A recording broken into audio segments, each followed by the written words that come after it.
radiallahu anhu said that Nabi sallallahu alaihi wasallam asked Abu Haytham radiallahu anhu if he had a servant. هل لك خادم? He replied in the negative. Nabi sallallahu alaihi wasallam explained, come see me when captives come to us. Two captives were brought to Nabi sallallahu alaihi wasallam. There wasn't a third with them, meaning it was just the two of them. Abu Haytham came to Nabi sallallahu alaihi wasallam, who asked him to choose one from the two. He asked Rasulullah sallallahu alaihi wasallam to choose for him. Nabi sallallahu alaihi wasallam said, surely the one who is consulted is in a position of trust. This is the subject, the title heading Imam Bukhari brought over here. Al-Mustashar Mu'taman. Mu'taman, Itiman, Iman, trust. Okay, Aman. Right? Aman, you feel safe, right? Say Aman, safety, security. The one who is consulted is in a position of trust. Take this one, for I have seen him praying, and I instruct you to treat him kindly. The wife of Abu Haytham radiallahu anhuma has been a wife, both companions, advised that Nabi sallallahu alaihi wasallam has given you instructions for the servant which you will not be able to carry out faithfully unless you set him free. So then he set him free. And then there's more to the hadith that wasn't very relevant to today's class, so I just put ellipses there. Now, a few things about this chain, if you may. Abu Salama bin Abdul Rahman narrates from Abu Hurairah radiallahu anhu. Abu Hurairah, we know of him. Abu Hurairah narrates that Nabi sallallahu alaihi wasallam said to Abu Haytham. Who is Abu Haytham?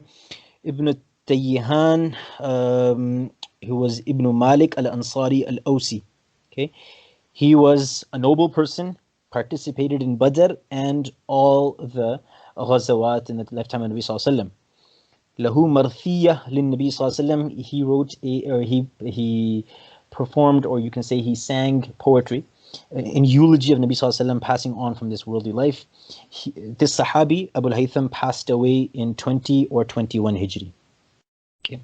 Now, over here, a few points to note is that Rasulullah sallallahu alaihi wasallam cared for his Sahaba. Right? It's kind of like how the Imam of the Masjid is not going to come to you and be like, hey, do you have a vacuum in your house? All right, I'm going to get some, I'll give you. Right? Obviously, the Imam is not in a position to do that because it's not like practical in this time and era. But just imagine, to put ourselves into that context, that the Rasulullah sallallahu alaihi wasallam is taking care or looking into the interest of each individual Sahabi. So Sahabi Abu Haytham radiallahu anhu, he asked him, do you have a servant? You know, like meeting him, asked him, do you have a servant? Whether it was, that question was because Rasulullah sallallahu alaihi wasallam observed that Abu Haytham radiallahu anhu was doing work or whatever it was. But the fact that he cared enough to ask, obviously Rasulullah sallallahu alaihi wasallam cared about every single one of his Sahaba, right? But he asked him that, do you have a servant? And he said, no. He said, okay. He could have just ended it there, but he's like, okay, you know what? I don't have any captives with me, but when I do get captives, I will send them to you.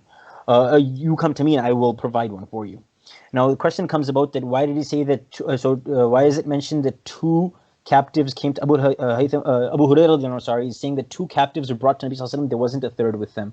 Point just to know that if there were three, then it's like further emphasizing the point of where you say half dozen or six, right? So two, there wasn't a third with them. لَيْسَ مَعَهُمَا ثَالِث. Okay? Or if it was thalith, then you'd be like, it's a group or it's one family, then you wouldn't, then you would take that into consideration. So Abu Haytham who came to him, point to note over here is that sometimes you tell somebody that, hey, you need something, come. You genuinely mean it, but that person feels obliged. They feel shy to approach you with their needs. Right? Over here, Abu Haytham, he knew that Rasulullah genuinely meant it, and he didn't have that takalluf that, you know what, I'm a strong, independent man, I don't need anybody providing for me. He said, okay, Rasulullah has told me that, you know, he will provide for me. He is genuine in his generosity. I will take him up on his offer. It's not like this went against tawakkul or against istighna, being independent. Right?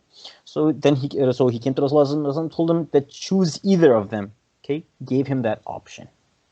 He said, "Ikhtarli, you choose for me." Right? This is the point of the hadith, that you choose for me. I want your mashwara. Then he said, "Innal mustashar mu'taman," person who is in a state of being consulted, then he's in a position of trust, so he should offer mashwara that he feels or he deems or she deems is in the best interests of the person who's asking the question.